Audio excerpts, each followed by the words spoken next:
No lady from this town is as beautiful as my daughter Adamma, and the prince cannot marry from another town. He must marry from his father's land and must marry the most beautiful lady, of which Adamma, my daughter, is the most beautiful amongst all.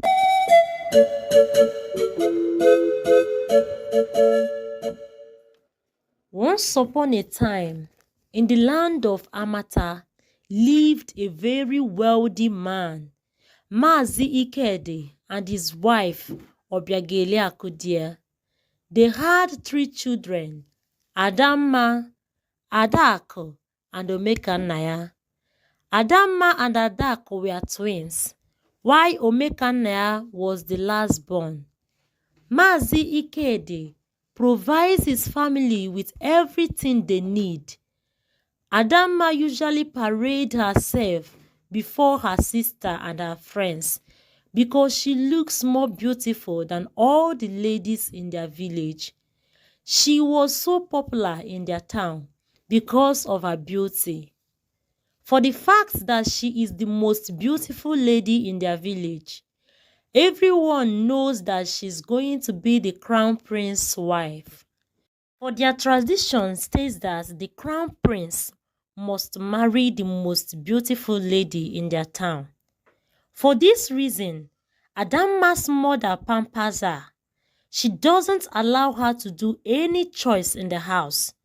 She lets Adak do all the work alone. Reason being that she doesn't want her beautiful Adamma to have a stain or any mark that would disfigure her or anything that would make her not qualify to be prince's wife. Their mother, whenever she goes to the market, would buy the most costly clothes and jewelries for Adamma and buy the cheaper ones for her sister.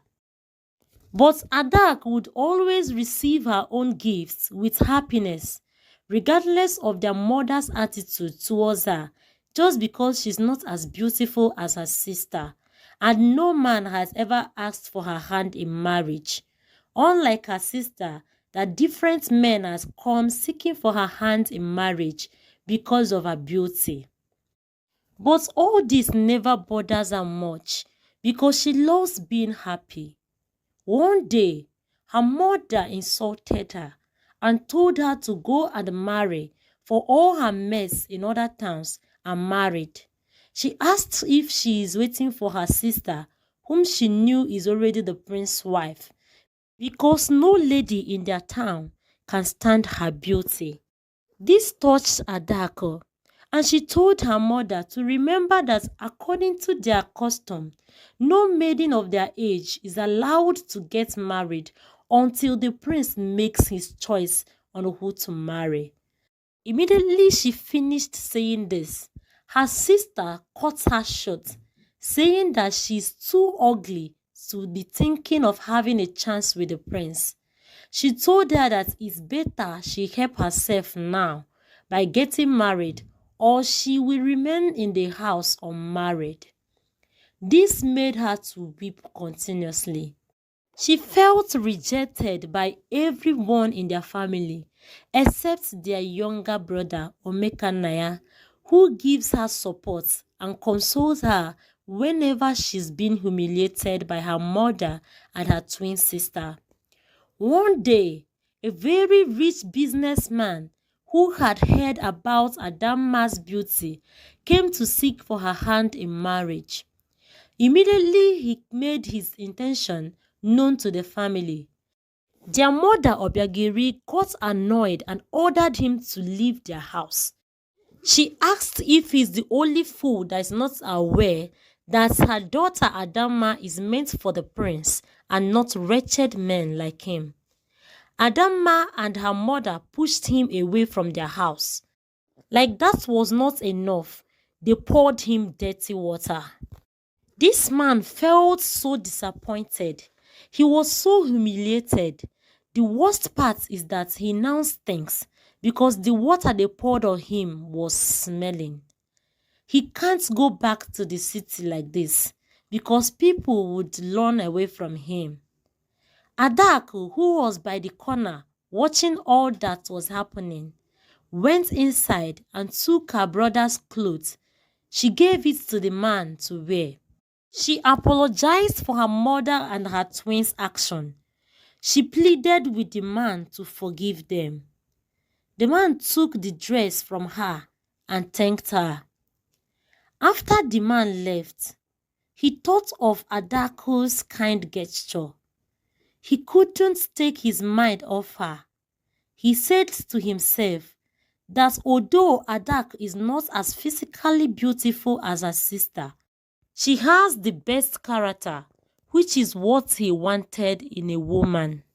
Few months later, as usual, Adak was busy doing the dishes, while Adamma and her mother were seated at their balcony eating fruit salad.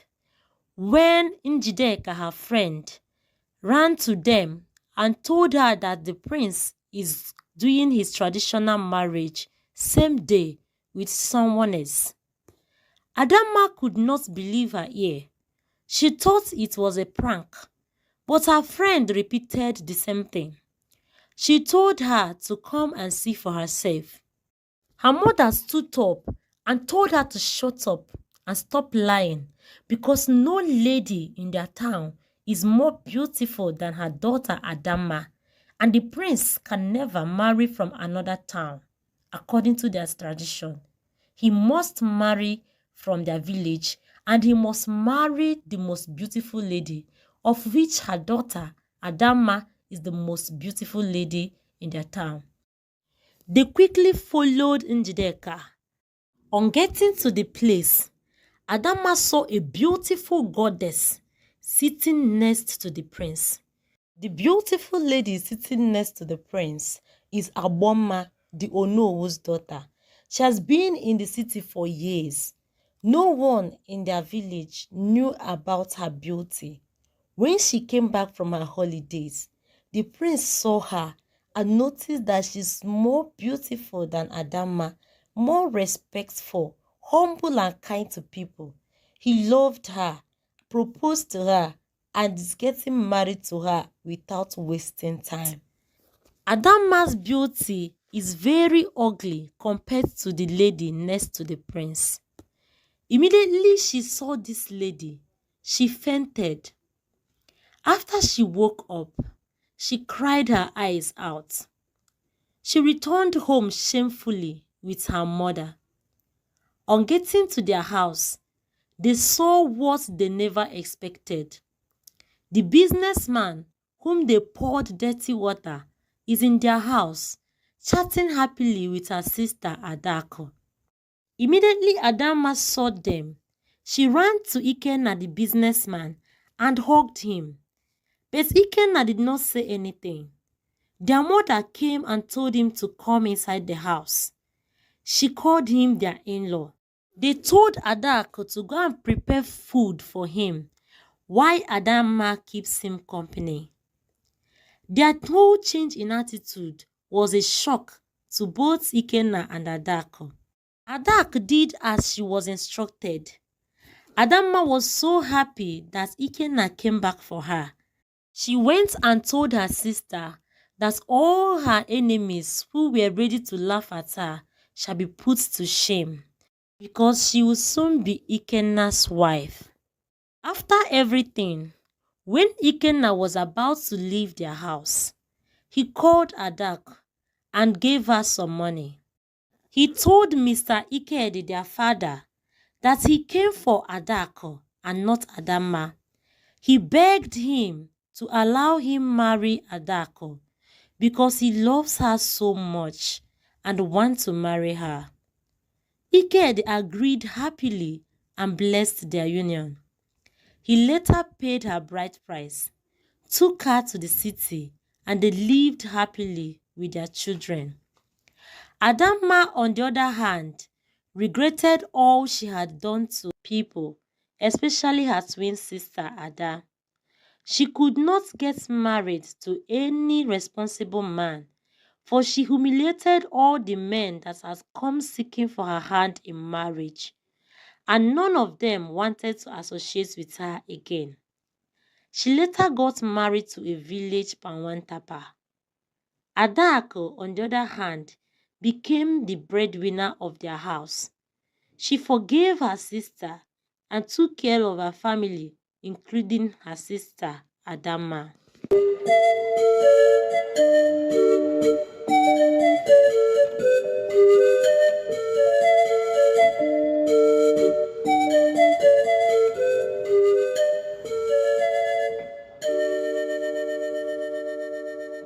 You abandoned me at the age of 5 because I was crippled. Now you want me to save your dying son. How can't you recognize me, Mom? How can a disgraced and a cursed child save your dying son?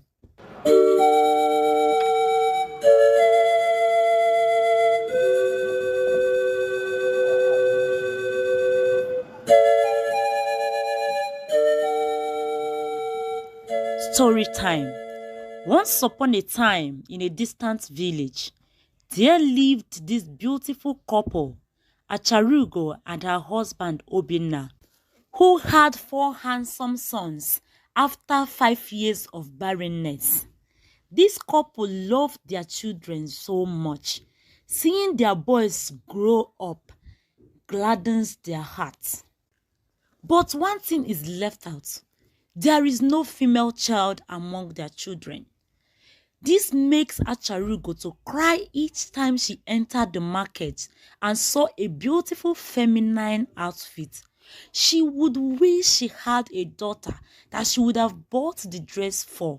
She always imagined how the beautiful clothes would have looked on her beautiful daughter if she had one.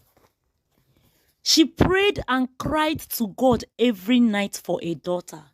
Her lovely husband advised her to stop crying for a female child, for he is okay with the children God has given them. But she wouldn't listen. All she wanted was a female child that she can carry around just like every other woman. Like God answered her prayer. Some years later, Acharugo became pregnant. Each day, she prayed for her child to be a female child. After 9 months, she gave birth to a baby girl. Her daughter was as beautiful as the morning star. Acharugo was so happy that God has answered her prayer. She named her daughter Mmasinachi, but she preferred calling her Mmase. She bought all kinds of expensive things for her beautiful daughter. Her happiness began to die 3 years after the birth of Mmase, after she had waited for her beautiful daughter to walk within her first birthday, but she didn't. She hoped Mmase would walk within 2 years, but still she didn't. She waited for 3 years, yet Mmase did not walk. People started gossiping that she had a beautiful crippled child. Some would call her Mama Ngoro, meaning mother to the crippled. Some would call their family the crippled family. This made Acharugo regret ever asking God for a daughter. She stopped feeding and taking care of Mmase, hoping she would die, but she still lived. Her siblings were sad and hid from people because they called them the crippled family. Her father always received insults each time they had kinsmen meeting. He blamed it on his wife, who was never content with what God gave her. He said, if not for your quest to have a daughter, we wouldn't have had a crippled child. Now, see the embarrassment you brought on us. One day, the family made plans to leave their village for a distant land where no one knows them, since the village is no longer a home for them. After 5 years, one night, while Mmase was asleep, her family packed all their belongings and left. When she woke up from sleep, she crawled to her mommy's room to greet her, but everywhere was empty. She called, but no one answered. She cried, yet no response. Then she realized her family have abandoned her. She stayed for days in the house, hoping her mother would return, but no one checked on her. One thing she and her family never knew of was the gift she had. Mercy, in agony, started singing. For the first time since her family abandoned her, somebody came to their house. As she was singing, people nearby who heard her voice were curious to see the owner of the beautiful voice. They came and saw that it was Mercy the crippled. She stopped singing at the sight of those people, but they begged her to sing one more time for them. Then she realized she had a beautiful voice.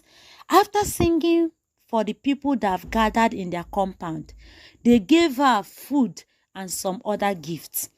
Since then, she began to sing in the village square, and within a space of time, people began to invite her to sing for events. This was how she fed herself and took care of her minor needs. One day, a businessman came to their village for a business trip. As he was passing by, he saw her singing under a tree and called her to come over. But she couldn't walk. He was surprised to see a beautiful child with beautiful voice, but not walking. He took her to the king. He said he knew a herbalist that can make her walk. Their king allowed him to take her. He took her to the herbalist in their town, who cured her, and she started walking. This businessman and his lovely wife had only a son. His wife loved Mercy immediately she saw her. She took very good care of her till she was healed. She begged Mercy to live with them and be part of their family, since she had no family to go to. Mercy agreed and lived with them. This couple trained her together with their son, Ikedi. They trained them in business. Mercy and Ikedi were so intelligent that they learned the business strategy so fast that they sell off their goods faster than every other person in the market. This is because Mercy uses her melodious voice to sell their market. She sings about every goods they had, and people, in order to enjoy her song, goes to purchase from them. Mercy and Ikedi became very rich within a space of time. In the market, there was these two boys that comes to listen to her voice, but because they don't have money to buy, they stay at a distance listening. One day, Mercy sought them and asked them to come and stay with them. She told them to always feel free to stay with them, whether they are buying or not. These two boys became friends with Mercy and Ikedi, and they always go to their shop to help them. After some while, she stopped seeing them. She wondered why they stopped coming. Some days later, a woman who seemed helpless came to their shop crying. She begged Mercy to help them. She said her sons are very ill and were in the herbalist place. The problem is that they don't have money to purchase all that is required for their treatment. Watching this woman speak, Mercy developed goosebumps. She recognized the woman and her voice. She asked her to come back later. Mercy cried all night, remembering her family journey. She refused to speak to Ikedi, even when he begged her to talk to him. The next day, she gave the woman the money she requested for. After some days, the woman came back to their house to thank Mercy and Ikedi for helping them. When she arrived, Mercy asked her to leave their compound and never return. Surprised as the woman was, she asked what she did wrong, but Mercy said nothing. Then, Ikedi asked the woman if she didn't remember who the young lady really was. She said she doesn't. Mercy shouted angrily, "You abandoned me when I was 5 because I was crippled. I was a disgrace to you and your son. Why can't you remember me, Mom?" She said this in tears. Immediately, her mother burst into tears, begging her for forgiveness. She regretted ever leaving her daughter in the village. But Mercy said nothing. She insisted that the woman left their compound and never returned. Acharugo went home that day, crying non-stopping. She explained to her husband that the rich young lady and her brother they knew was the same crippled daughter they abandoned to die in their hometown. The family regretted their actions and kept on sending apologies to Mmasi, of which she ignored all. But her foster parents later convinced her to forgive them, which she did but refused to live with them. Ikedi and Mmasi later got married and lived happily. They also helped her brothers start up business which they used to take care of their homes too. The end.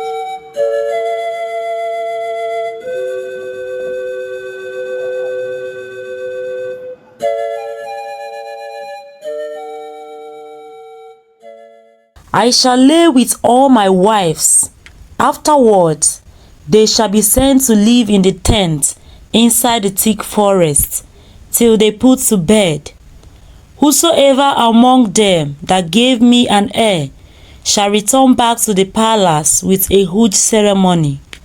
Both the mother and the son shall ride on the giant beautiful horse, meant for his majesty alone. Whatever the mother wishes must be done to her. But if any of them gave birth to a female child, the child shall be thrown into the lion's cave by my servants. The mother shall remain in the forest till an heir is born to King Akaba.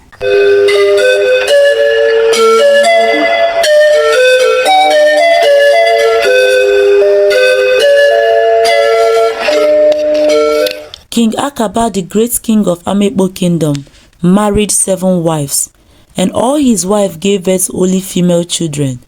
Because of this, he sent his servants to go and build a tent in the thick forest close to a lion's cave. He said, I shall lay with all my wives. Afterwards, they shall be sent to live in the tent inside the thick forest till they put to bed. He said, whosoever among them that gave me an heir shall return back to the palace with a huge ceremony, accompanied by all kinds of music. Both the mother and the child shall ride on the giant's strongest and beautiful horse, meant for the majesty alone. Whatever the mother wishes must be done to her. But if any of them gave birth to a female child, the child shall be thrown into the lion's cave by my servants. The mother shall remain in the forest till an heir is born to King Akaba. Everything was done according to the king's command. All the 7 wives of the king were sent to the forest to live. 9 months later, the 7 women began to put to bed one after the other. At the end, none of them had a male child, and all their daughters were taken forcefully from them and thrown into the lion's cave, where the lion devoured them. When the news came to King Akaba, he was so angry and disappointed at all his wives. He went to the forest and laid with them again. Yet, they still gave birth to only female child, and the king did as usual. 5 years passed, and none of the king's wives were able to give him an heir. This time something happened. After the women put to bed, the king's guard came and took them away forcefully as usual.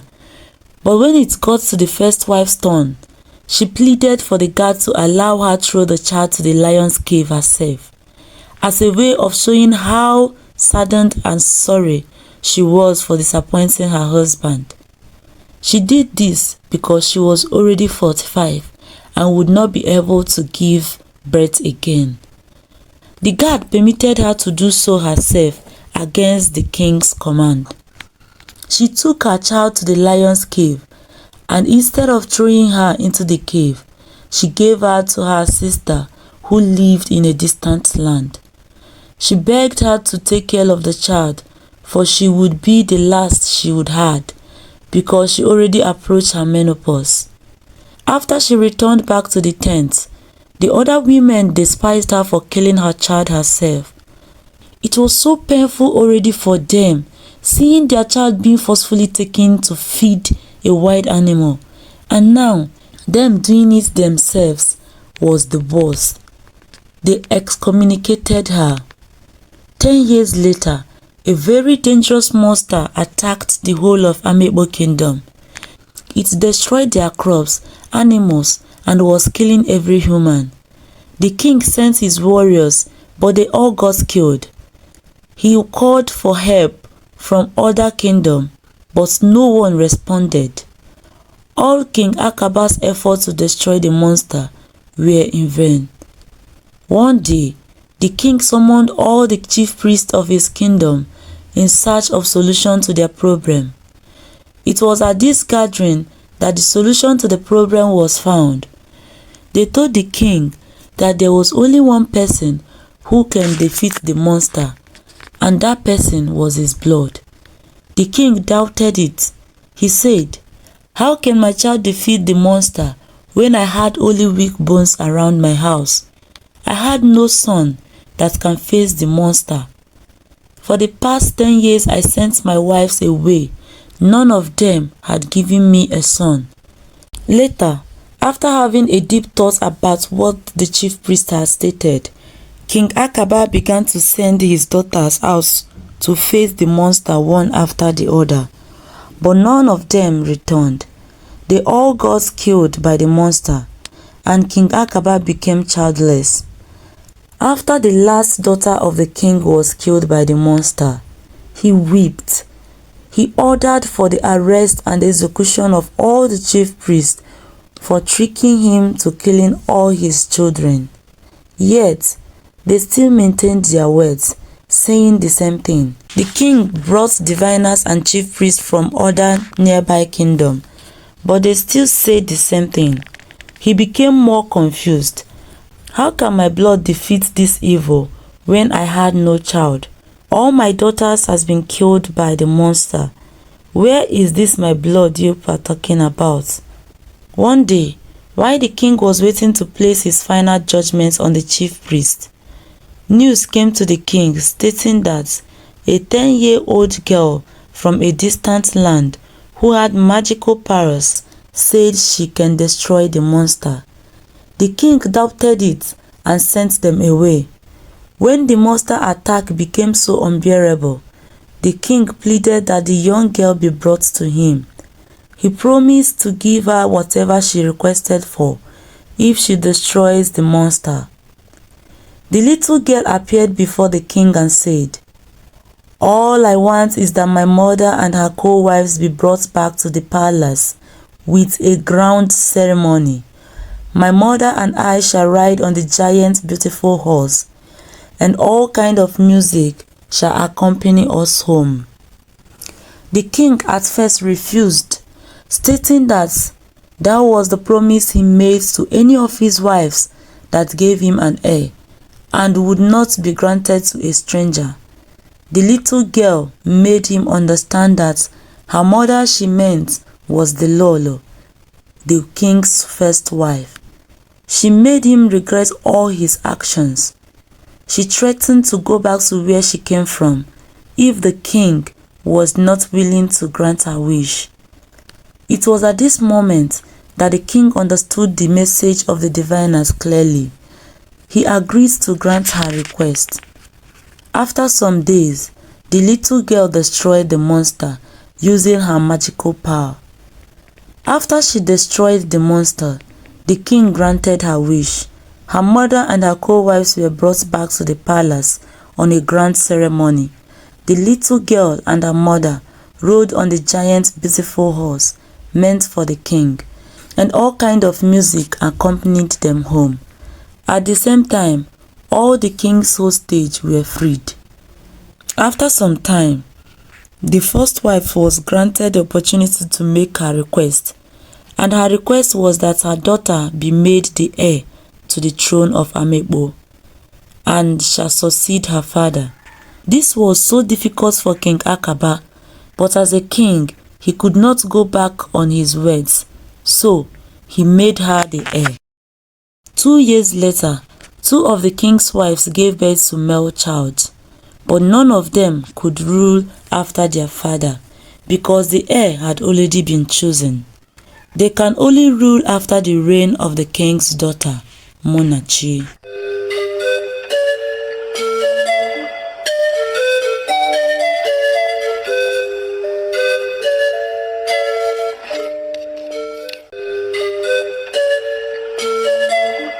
During the Northern War that took place years back, Afoma, a widow who had 3 kids, lost one of her 7-year-old daughters at the cost of this incident. When the Northern War started, all the citizens of the country who are dwelling in the northern part started running to other regions of the country.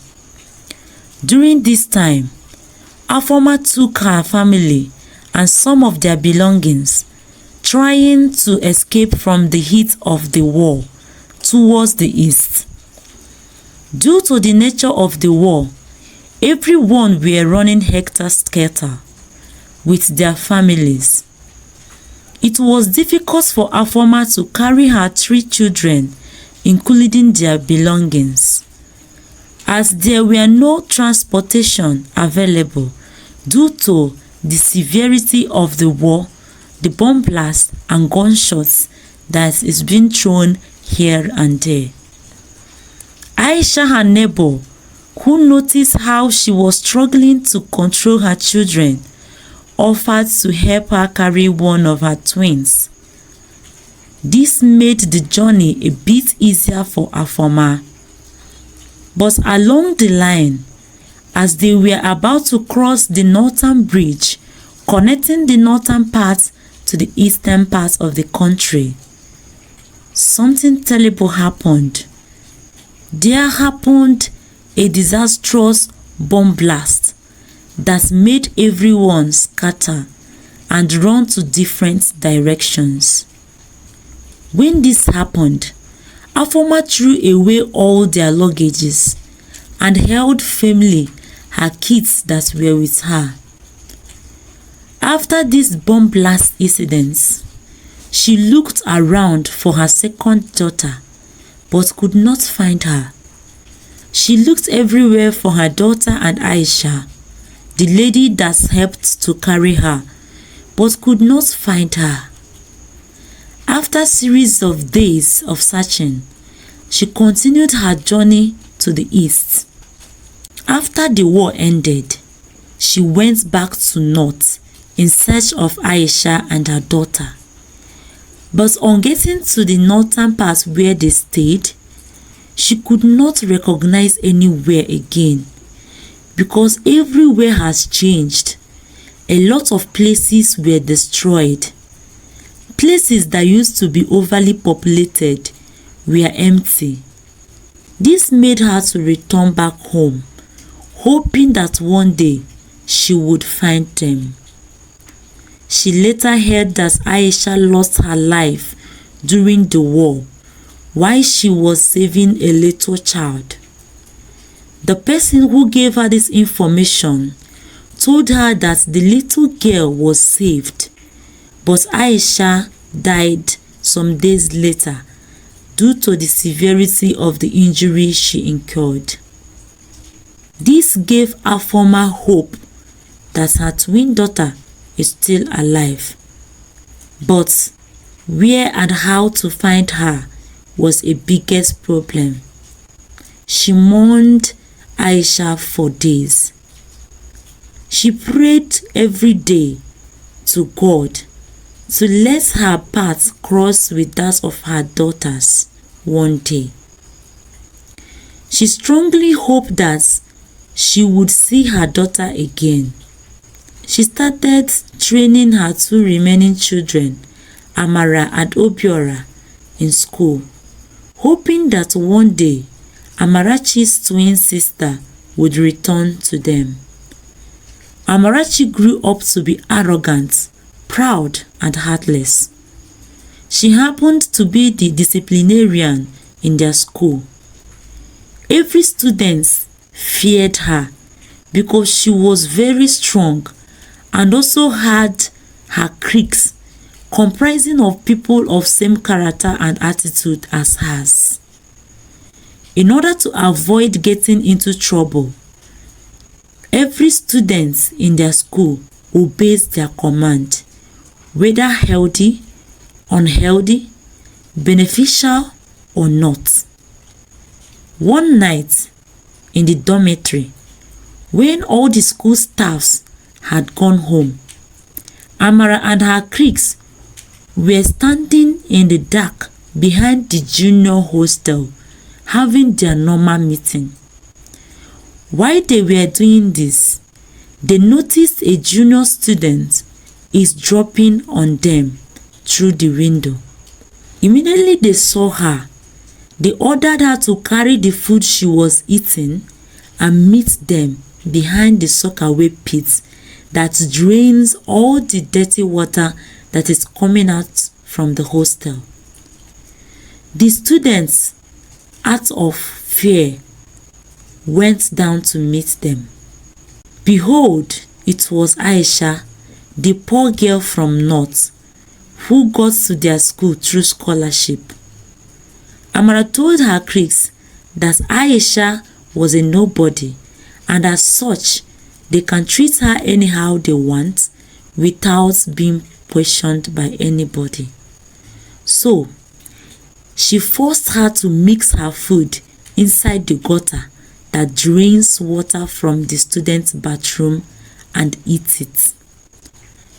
Aisha pleaded with them to pardon her. She pointed out that if she eats the meal, she would die, because what they were forcing her to do was unhealthy. After pleading with them, Amara wanted to let her leave after mixing her food in the gutter, but her cliques started hyping her. They reminded her how she used to stood by her words, how strong-hearted she was. They were singing for her, making her feel more proud and arrogant. Because of this, she forced Aisha to eat the food she mixed in the gutter. And out of fear, Aisha ate the food. Aisha could not report the incident to the school authority because they threatened to kill her if she does that. 3 days later, Aisha felt terribly sick and was rushed to the hospital. It was at the hospital that food poisoning was reported, and the news came to the school that Aisha was about to die in the hospital and would be needing an urgent blood transfusion. It was this time that the school authority used her files to locate her mother. When Aisha's mother arrived at the hospital, the doctors ran tests on her and noticed that their blood were not matched.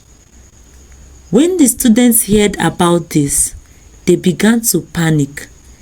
The fear of losing the innocent students made one of the students who witnessed the incident of 3 days ago to confess to their school authority.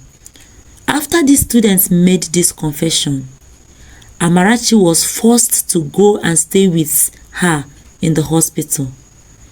While at the hospital, Amara offered to donate her blood for Aisha. The doctor took a sample from her, ran a test, and it came out positive. Their blood were a perfect match.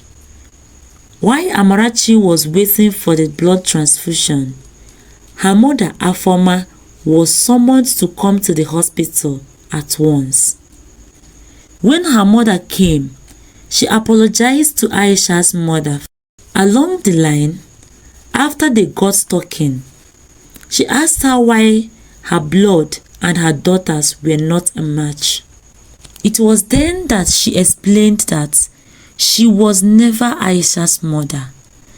She said that Aisha was an Igbo girl her sister Aisha gave up her life for. She said that her sister lost her life while saving Aisha, but before she died, she begged her to take care of her as her own until her family comes to take her. She said, "After she told me the little girl's name, she died immediately. The shock of the death of my sister the shock of her death made me forget the child's name. So I named her Aisha after my sister, so that I can love her same way I loved my sister." Before she could finish, Afoma burst into tears. She quickly rushed and checked behind Aisha's ear and saw same birthmark that she gave her before handing her over to Aisha, projecting that something of this nature might happen one day. Amarachi also had the same birthmark behind her ears. Amarachi, upon hearing this, ran away from the hospital immediately, crying. She continued running without looking. All of a sudden, she bumped into a car at high speed and died at the spot. Aisha, after recovering, was told the whole story. She was saddened that the bully they all feared in school was her twin sister. But what pained her the most was that they never got to live together, they never got the chance to live together as one blood. Their mother was happy and sad at the same time. Happy that her missing child is back, and sad that she lost her daughter Amarachi.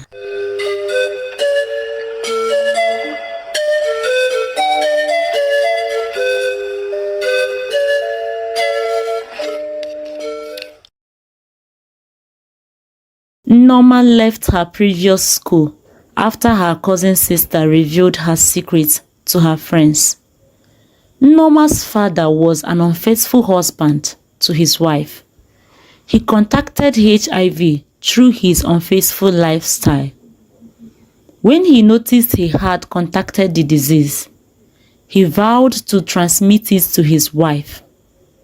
He hated his wife for no cause, so he traveled home and made peace with her, whom in her pure heart accepted him wholeheartedly and laid with him same night. This resulted to the birth of Norma. Unfortunately, 2 years after the birth of Norma, her father died. Before her father's death, Norma and the mother fall sick most often. But after her father died, the sickness became worse and worse every day. It was this time that HIV was confirmed by their doctor to be the cause of their illness. The whole extended family knew about it, and they kept it as their family secret. Till the day Obianuju, her cousin, told this secret to their friends. She did this because Obi, the most handsome and charming guy in their school, was in love with Norma and was found pleading with Norma to be his girlfriend. Meanwhile, Norma's cousin Obianuju was attracted to Obi. She had tried all she could to get his attention, but Obi ignored her. She got jealous, seeing Norma and Obi together, and she told her friends about Norma being HIV positive. This made their friends avoid her. They whispered behind her back saying, She was a wayward person. Some called her pretender do the worst. While this was going on, this circle of friends planned to tell Obi about this. But since that day, they saw him together with Nneoma. None of them saw him again in the school. They later found out he changed school, and the day they saw him together with Nneoma was the last day he came to collect his transfer letter. Within a short period of time, the news of Nneoma being HIV positive spread throughout the school. Everyone became aware, and more people began to avoid her. When her mother heard about this, she quickly transferred her to a new school. On her first day in this school, she met a set of students who called themselves the kings and the queens. These students saw that she was new and started bullying her. One of them pushed her, telling her to kneel and greet them. They tried to force her. Then, someone came from behind and grabbed her by the shoulder.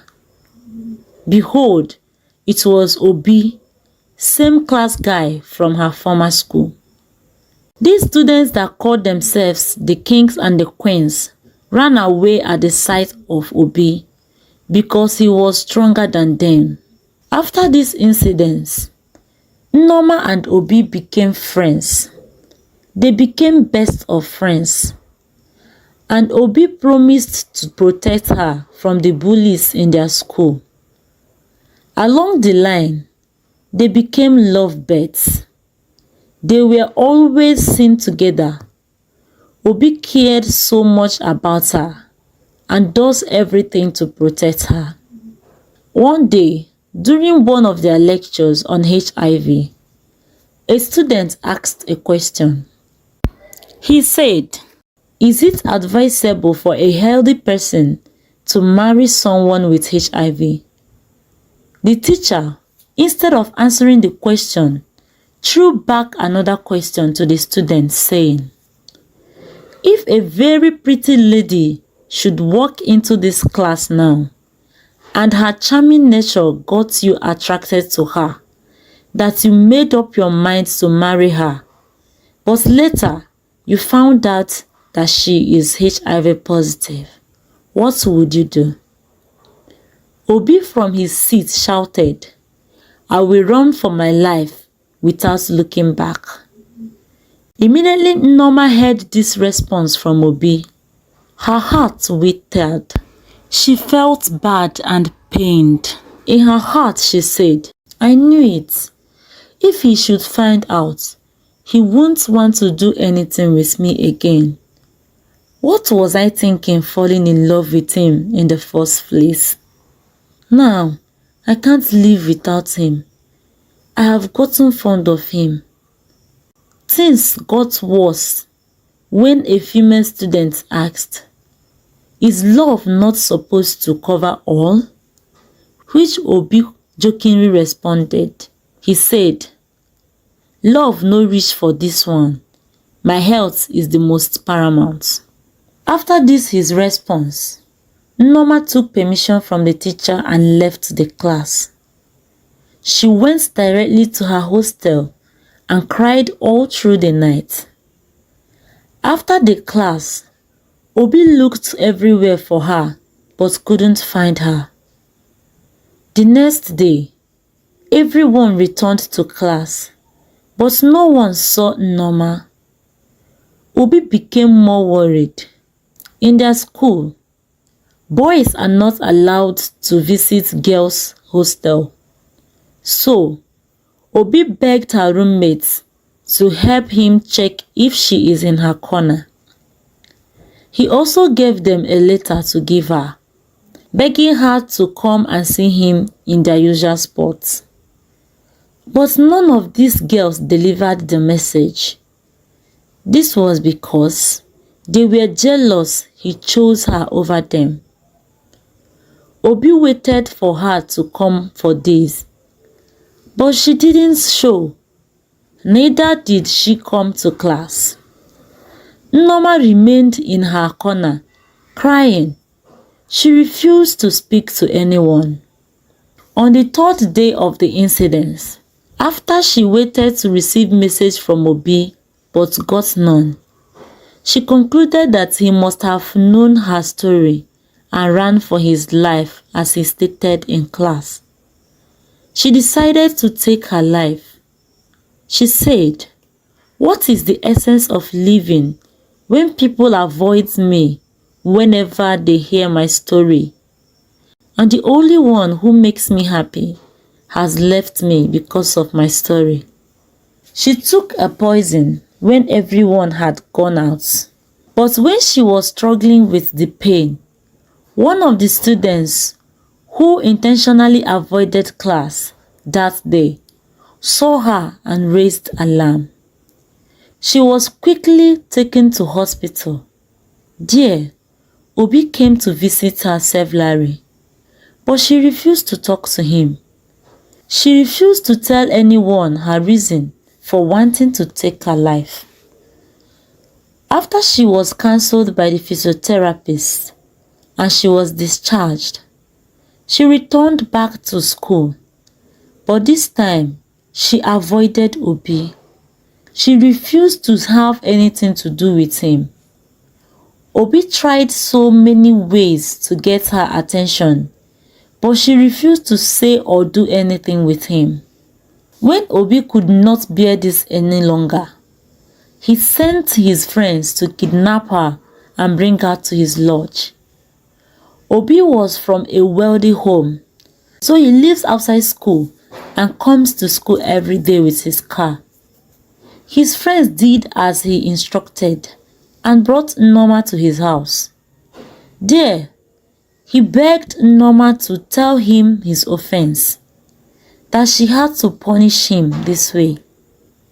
He insisted not to let her leave until she talks to him. Then Nneoma shouted, crying, "What is the essence of dating you when I know you will still leave me when you hear my story? I heard all you said about HIV patients. Well, I have HIV, so you can run and stop the pretense." Obi was shocked. He kept quiet and then made her sit calm. Then he said calmly to her, "I never meant anything I said in that class. I said those things to mock the teacher because I noticed she knew nothing about HIV and how it is transmitted. I love you, and you having HIV cannot stop me from marrying you. For you to have HIV and still be alive till now means that you are taking your medications as required. And this means the viral load is low, that it cannot be easily transmitted. We can have kids who have no HIV as long as you take your drugs. There are drugs I can take to protect me from the chances of getting the disease from you.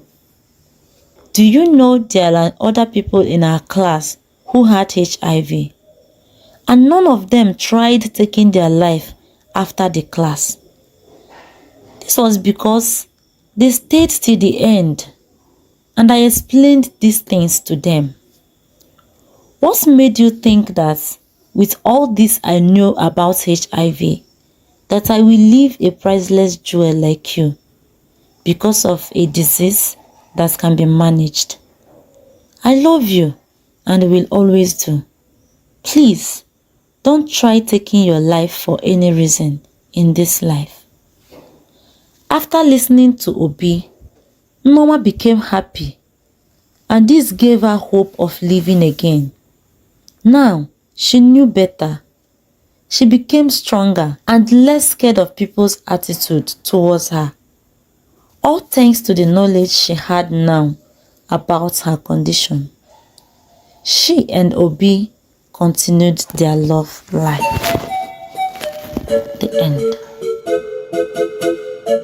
Once upon a time in a distant land, there lived a great king who had a beautiful daughter called Adaeze. Adaeze was as beautiful as a rose in bloom, with a face as radiant as the sun, and her hair was as dark as the night sky. Her eyes sparkled like diamonds, and her smile can lit up a room. Her beauty was so captivating, making her irresistible by any man who beheld her beauty. Her captivating beauty drew suitors from far and near, the rich men, the middle-class men, the poor men, the handsome and the ugly, tall and short men of calibers. All came for her hand in marriage, but she rejected them. This got her father the king worried that he had to call his daughter and inquire from her what the problem was and her preference in terms of choosing a life partner. He was willing to provide whatever she desired. It was at this meeting that Adaeze opened up to her father by stating her demand. She said, "Any man who will be my husband must come with an elephant, so that when I will be riding on it as the princess, everyone will pay great respect and adore me. That way, my beauty will be complete and more glittering, father." The king knew that that was a very tough demand coming from his daughter. He thought of what to do, so he organized a banquet and invited every man of his kingdom, both human and animals. They all gathered as the king demanded. During this occasion, the king made the announcement. He promised that any man who fulfills his daughter's demand by forcefully dragging an elephant to the palace shall be the princess' husband. Tortoise was among the people that had gathered for this occasion. He had once came for the princess hand in marriage, but they rejected him because he was poor. They flogged him and threw him away from the palace. When he heard the king's announcement, he rejoiced in confidence that the beautiful princess who had rejected him once shall be his wife forever. This was because the tortoise and elephants were good friends. The tortoise was very wise and applied wisdom in all his ways. So he thought of what to do. Even though he was friends with the elephant, there was no way he could drag the elephant to the palace according to the king's demand. So he devised a way to bring the elephant to the palace. Knowing fully well that the elephant was not present in the king's banquet, he went to him and lied. He told the elephant that the king had set out a date for his ofala and would like the elephant to be the chairman of the occasion. Ofala was one of the biggest celebrations in Igbo culture that is organized by kings as the authority of the land. The elephant, upon hearing this, was so happy. He said, "Who am I that the great king of this land recognized me? And not just that, he also wanted me to head the greatest occasion of the kings." He promised the tortoise that he will honor the invitation. He told the tortoise to make inquiries about the date and return to him immediately. The tortoise left the elephant. He went straight to the king and set a date for his marriage with the princess. After setting a date, he went back to the elephant and gave him same date as the ofala day. He told the elephant that according to the king's request, They must go together to this occasion as friends and as the messenger and the chairman of the occasion. This way, the king will recognize him better and honor him. The elephant agreed to it. On the stipulated Ofala day, which was the day the tortoise had set for his marriage with the princess, the tortoise went to meet the elephant so they could go together as planned. Before he got to the elephant's place, the elephant had prepared and was waiting for him. So they set out for their journey immediately. The elephant was walking with its shoulder high as the special invitee and as chairman of the occasion, while the tortoise, on the other hand, was happy within him that he was going to be the princess' husband. But one thing was not right. The tortoise thought of what to do. He remembered the king's demand that the elephant must be dragged to the palace. So if they continue to walk this way to the palace, the king would say the elephant came on its own and was not dragged by the tortoise. So he told the elephant that if they continue walking like this, he would delay his journey and they would probably miss this occasion. This was because the tortoise walked slowly. That was right, the elephant said. So, in order to hasten their journey, he told the tortoise to climb at his back so he can be fast. The tortoise tried climbing, but it was not working out because of the elephant's height. So the tortoise suggested he tie a rope around the elephant's neck and then use it to climb his back and also hold the rope as a support so he won't fall off. The elephant's interest was to receive the special honor, so he agreed to all that the tortoise had said. Then the tortoise climbed as planned and they continued their journey. On getting close to the king's palace, the tortoise raised his voice in a song, saying, "My king, I have dragged the elephant as promised." He said this twice. Then the elephant asked him, "Who did you say you have dragged?" The tortoise denied it. He replied and said, "The only thing I said was, let the land guide and protect the elephant. And it sounded like I said, I have dragged the elephant. Keep going, I am at your back. Sure, you are the chairman of the occasion. Just be going, I am at your back, my good friend." On getting more closer to the king's palace, the tortoise repeated the same statement, and they had the dialogue as before. Yet, the elephant kept on moving, because all his mind was on the prize as the chairman. On getting to the palace, the tortoise repeated same song, and before the elephant could realize what was happening, the king's guard grabbed him and threw him into a cage. Afterwards, the princess was brought out for the tortoise and they got married. Everyone present was shocked and surprised at how the least expected individual was able to fulfill this difficult task. They all celebrated with the tortoise, and no one heard the elephant's side of the story because they were all concerned with the tortoise's achievement. This was how the princess ended up marrying the least man among her suitors, whom she rejected at first. The tortoise in the context of this story was the least expected individual who had no power, no money, no strength, or even among the men of calibers. But he had one thing, that was wisdom. Wisdom is good.